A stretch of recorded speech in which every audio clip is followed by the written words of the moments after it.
आचार तार्किक आचार समन्वृद्ध स्वामी आप्त मीमांसा ग्रंथ में 86वें श्लोक में समझा रहे हैं।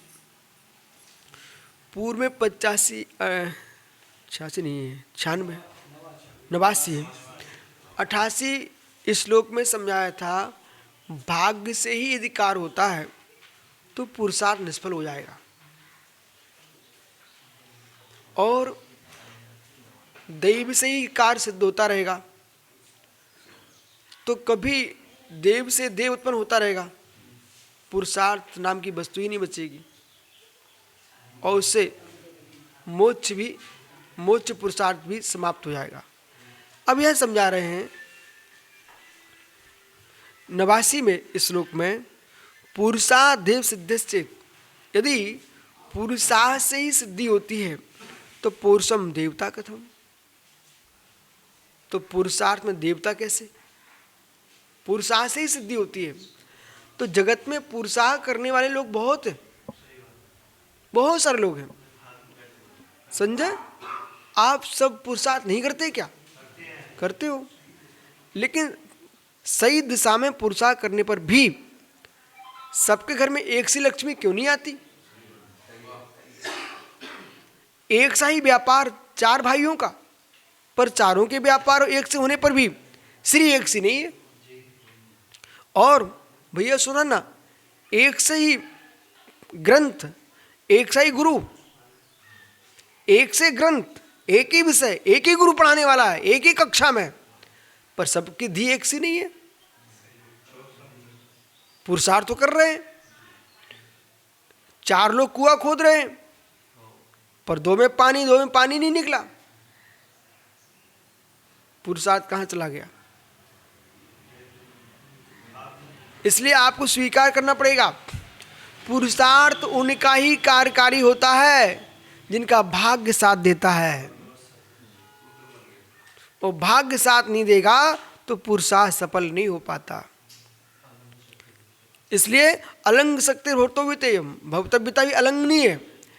ऐसे कितने लोग देश में भटक रहे हैं, सुंदर युवा शरीर हैं और युवतियों के साथ शादी हुई है, लेकिन माता पिता बनने के लिए तरस रहे हैं, संतान ही नहीं है, बाज बन के घूम रही बिटिया।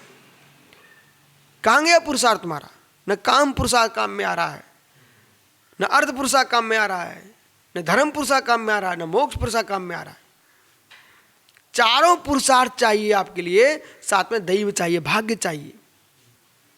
बोलो सारस्वत सागर जी, बराबर। दैव नहीं है तो पुरुषार्थ की सिद्धि नहीं होगी, पुरुषार्थ नहीं है तो हमारा दैव कुछ नहीं कर पाएगा। इसलिए पुरुषार्थ मोगम स्यात्। अब अगला प्रश्न है, पुरुषार्थ मोगम स्यात्। मोग अमोघ, पुरुषार्थ हमारा अमोघ है यदि, तो सर्व प्राणी से पौरुषम, पुरुषार्थ से काम हो ही जाएगा, पुरुषार्थ से काम हो ही जाएगा, तो सर्व प्राणियों से पौरुषम, तो सभी प्राणियों के पुरुषार्थ सिद्ध होना चाहिए। संजय भाई, जितनी मेहनत आप नहीं करते हो उतनी डोली वाले करते हैं, ठेले वाले करते हैं, रिक्शे वाले करते हैं, ऑटो रिक्शे वाले कर रहे हैं। लेकिन एक व्यक्ति मात्र फोन लगा के करोड़ों कमा रहा है और एक दिन भर बैलगाड़ी ढो रहा है, भैंसा गाड़ी ढो रहा है, मनुष्य होकर के। इसलिए स्वीकार करो, आप किसी भी क्षेत्र में ले जाओ, सूत्र होते हैं, क्षेत्र विशाल होते हैं। सूत्र होते हैं, क्षेत्र विशाल होते हैं। साधना के क्षेत्र में जाओ, आराधना के क्षेत्र में जाओ, धन के क्षेत्र में जाओ, अर्थ के क्षेत्र में जाओ, संतान के क्षेत्र में जाओ, ज्ञान के क्षेत्र में जाओ, हर क्षेत्र में आपको सूत्र यही लगेगा। बोलो भाई, दैव काम में नहीं आता। पवन,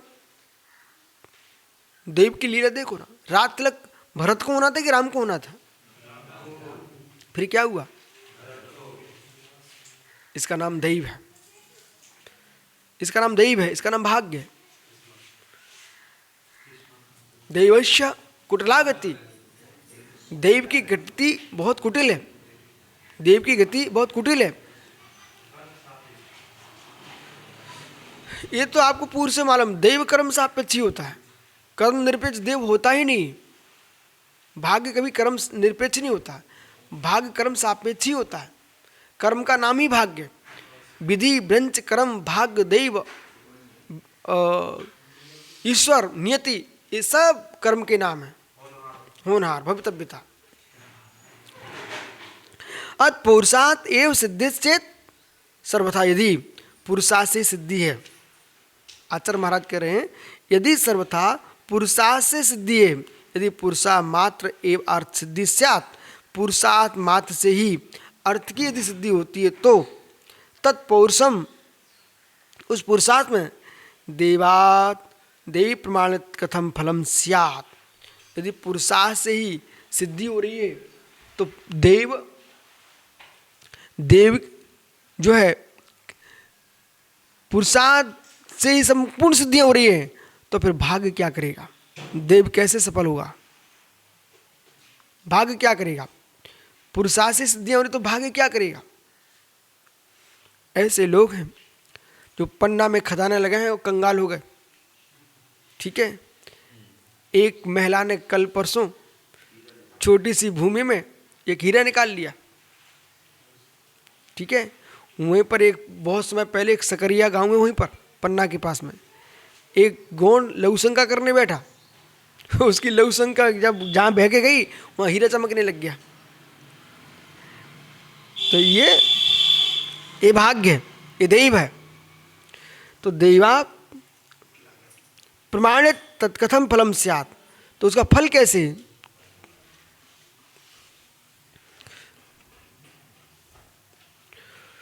तथा ही समाना नाम, उसी प्रकार समान रूप से समाना नाम केचित अर्थेषु, कोई अर्थ में युज्यन्ते, कोई पुरुष समान अर्थ में जुड़ा, एक ही कार में लोग जुड़े।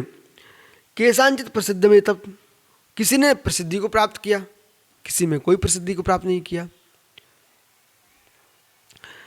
अन्यथा देवंत्रण, देव के बिना पुरुषार्थ ए पुरुष से प्रवर्तो, पुरुषार्थ से पुरुषार्थ की प्रवृत्ति यदि होती है सत्याम, तो सर्व प्राणियों से पुरुषम मोगम में, संपूर्ण पुरुषार्थ मोघी यानी सफलता में सफलमेव स्यात्, संपूर्ण पुरुषार्थ सफल ही होता है।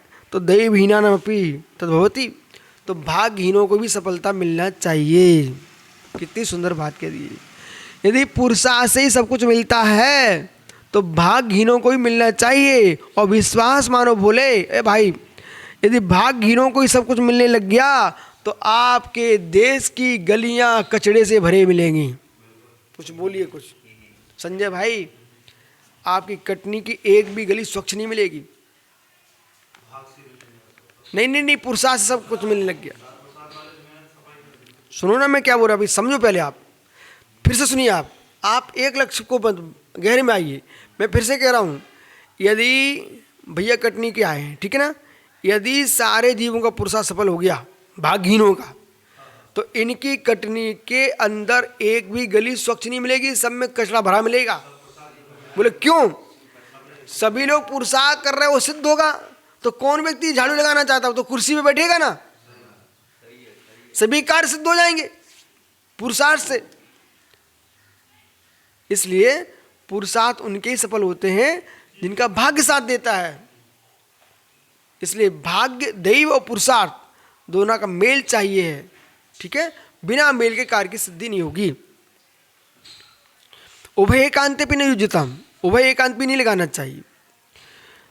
ब्रोधान्वी कातम्यम स्याद्वा न विदिशाम अवास्ते कांत्युक्त नवाचमिति युज्यते।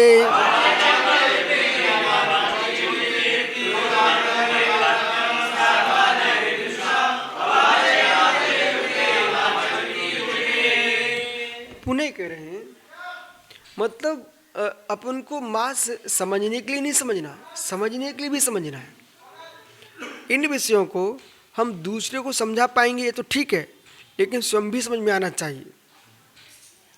महापुण्यात्मा पुरुषों के दिन भी सभी के एक से नहीं निकले। बड़े बड़े धुरंधर पुण्यात्मा जीव है ना, उनके जीवन में भी आपत्ति आई है, बराबर। चाहे राम हो, चाहे कृष्ण हो, चाहे महावीर हो, बराबर। पारसनाथ को देख लो, ये तो बड़े बड़े महापुरुष लोग हैं, उनके जीवन एक से नहीं निकले, अपन कौन सी बात है। कहाँ राम राज्य चला, कहाँ एक ब्राह्मण का अपमान सहन करना पड़ गया, बोले कहाँ बुला लिया आपने, हटाओ इनको, ये शब्द सुनना पड़ गया। तो ऐसा है भाई ओ महात्मा जी, पूज्य पुरुषों का भी सर्वत्र सम्मान हो ये कोई जरूरी नहीं है, परंतु अपमान करने वाले के माध्यम से वे अपमाननीय हो ये कोई जरूरी नहीं है। वही ब्राह्मण बाद में उन्हीं राम के यहाँ भीख मांगने पहुंचा था, इसलिए सबके दिन एक से नहीं होते, ये सूत्र याद रखना चाहिए। वही ब्राह्मण पहुंचा था रामनगर में, इसलिए अब आपको ध्यान रखना चाहिए इस बात पर, इस सूत्रों पढ़ करके यही बता रहे आपको, ये ध्यान रखना चाहिए। बोला हीन भावना में नहीं आना चाहिए। सामने जो भी तुम्हारा अपमान करेगा, जो भी तुमको दुख देना चाहता है, वो इसलिए देना चाहता है हीन भावना में आ जाए, इनकी बुद्धि नष्ट हो जाए। आप तो ये देखो, आप तो ये देखो, आपके पास हीरे मोती जवाहरत है, ठीक है ना, और आप किसी अपरिचित स्थान पर पहुंच गए, वहाँ के बच्चे भी तुमको पत्थर मार रहे थे, बोले पता नहीं कौन आ गया कौन आ गया कौन आ गया ऐसे करके, तो आप उन बच्चों के पत्थरों को देख करके हीन हो जाओगे कि अपने धन का आनंद लूटोगे। अरे तात्कालिक नहीं, समझो मैं क्या बोल रहा हूँ, शरीर की तो रक्षा करोगे, पर वे अपमान कर रहे थे, आपको मालूम है इनकी इतनी योग्यता है, यहीं तक अपमान कर पाएंगे, मुझे मालूम क्या है भैया, आपको तो मालूम रहेगा मैं धनपति हूँ। ऐसे ही राम जिस नगर से निकल रहे थे वहाँ ब्राह्मण ने अपमान कर दिया, लेकिन राम को तो मालूम था हम बलभद्र हैं, इसकी बेचारी की अज्ञानता है, ये क्षमा का पात्र है। ऐसे ही जो आपका अपमान भी करें उनको क्षमा करने का, बोले क्यों, आज इनकी ऐसी बुद्धि चल रही है, पुण्य क्षीण है, तो इनकी बुद्धि ठीक होगी, वही ब्राह्मण वहाँ पहुँच करके हाथ जोड़ता है क्षमा करो। दैव पर ध्यान रखो, पुरुषार्थ पर ध्यान रखो, लेकिन हीन भावना मत लाओ। हीन भावना लाओगे तो आप क्लेश से भर जाओगे, पता नहीं क्या क्या सोच डालोगे।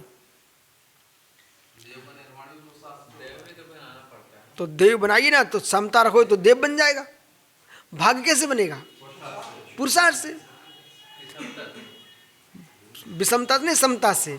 तो विरोधान उभय एकांतम, भैया अब चलो उभय एकांतम।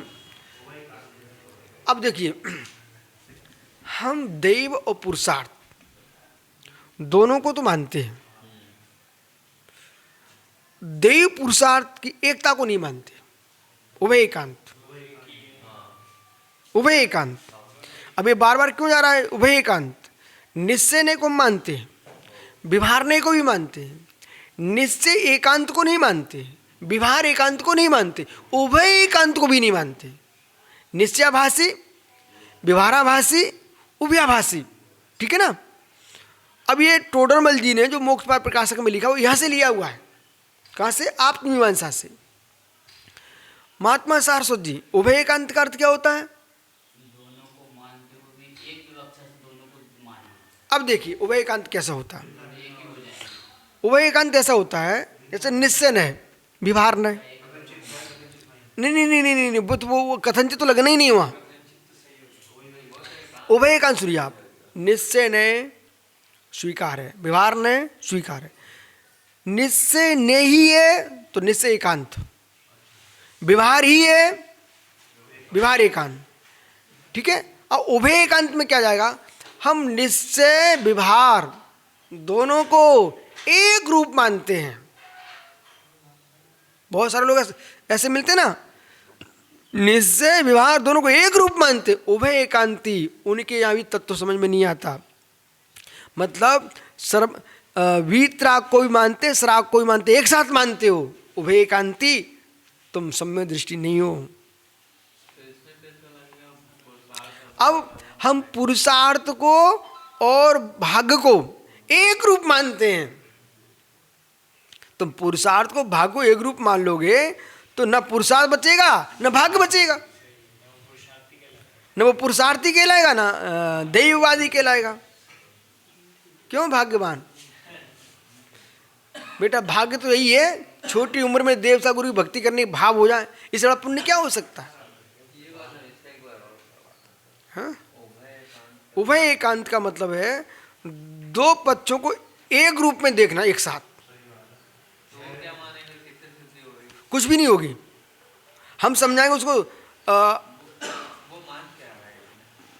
मतलब ऐसा कोई माने कि वे ऐसा मान रहे हैं कि भाई निश्चय पुरुषार्थ और देव में दो व्यक्ति झगड़ रहे थे, तो उनने कहा यार तुम लोग लड़ रहे हो, आप लड़ते रहो, हम तो दोनों के ये ग्रुप मानते हैं। तो तुम दोनों के ग्रुप मानते हो, अरे भाई सीधी सीधी रामायण इतनी सी है, खच्चर और गधा एक नहीं हो सकता है, तुम दोनों एक बना रहे हो। हाँ, दोनों मिलके काम कर सकते हैं तो, पर एक नहीं है। इधर देखो भाई, आज के युग में समझाना कठिन नहीं है। ये विद्युत के दो वायर, ऋण और धन, धन है, ऋण है, दोनों भिन्न भिन्न है, पर दोनों को मिलके ही बल्ब जलता है। पर दोनों को मिला दोगे एक साथ, धारा दोनों की चलेंगी। बल्ब के होल्डर में दोनों तार फंसाते हो, पर दोनों को एक साथ चिपकाते नहीं हो। दोनों को लगाते तो हो, पर चिपकाते नहीं हो। समझ में आया ना? उभय एकांत। हमने ऋण को धन को दोनों को स्वीकार किया है। हमने बल में दोनों वायर लगाए हुए हैं, लेकिन दोनों वायर के बीच में अंतराल है। काम दोनों के मिलने से हो रहा है, पर दोनों एक ग्रुप नहीं है। वो एक ग्रुप जिस दिन कर दोगे उभय एकांत हो जाएगा। बस यही उभय एकांत है। हम निश्चय को व्यवहार को दोनों को मानते हैं, पर दोनों को एक करके नहीं मानते हैं। व्यवहार भेद को ग्रहण करता है और निश्चय अभेद को ग्रहण करता है। ये दोनों को मानते, पर दोनों एक नहीं मानते। बस समय हो गया। अवाच्य एकांत, अब तुमको अवाच्य मालूम, तो अवाच्य एकांत भी नहीं बनता। वस्तु होगी, वाच्य होगा, पर एक साथ हम नाना वस्तुओं नहीं कह सकते हैं, इसलिए अवाच्य है। अवाच्य का मतलब अवाच्य ही नहीं है। अवाच्य तो नित्य ना वाच्य में युद्ध थे, इसलिए वाच्य भी होता है। उभय दोष प्रसंगात अवाच्यत्वा दोषच्च तेव देवात् केवल पुरुषक रूपच्च केवलार्थ सिद्धि यदि नावती कथम तरी स्यात्याह। अब आगे जो कथन करेंगे उस आगे की भूमिका बनाएंगे। ठीक है। नमो